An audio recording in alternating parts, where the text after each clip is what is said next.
تلنگانہ کے 283 عازمین حج کا پہلا قافلہ لبیک اللہم لبیک کی صداؤں میں چہارشنبے کو حج ہاؤس نامپلی سے روانہ ہوا۔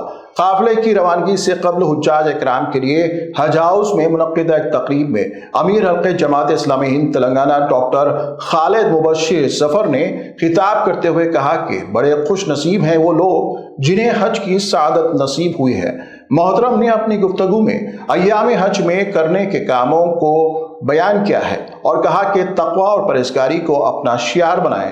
دوران حج آنے والی مشکلات میں صبر کا دامن نہ چھوڑیں۔ حج چونکہ اسلام کا ایک اہم رکن ہے، اس کے ذریعے اپنے ایمان کو مزید جلا بخشیں۔ ایام حج بڑے قیمتی ہوتے ہیں، لہٰذا عازمین حج ان ایام کا خوب فائدہ اٹھائیں، ایک ایک لمحے کو قیمتی بنائیں، فضول کاموں سے بچیں کیونکہ ایسے لمحات زندگی میں بار بار نہیں آتے۔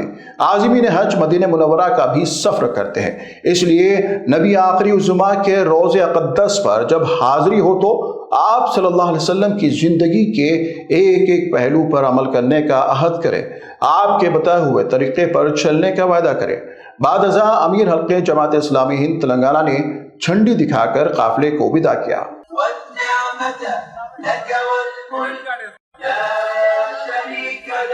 لبيك اللهم لبيك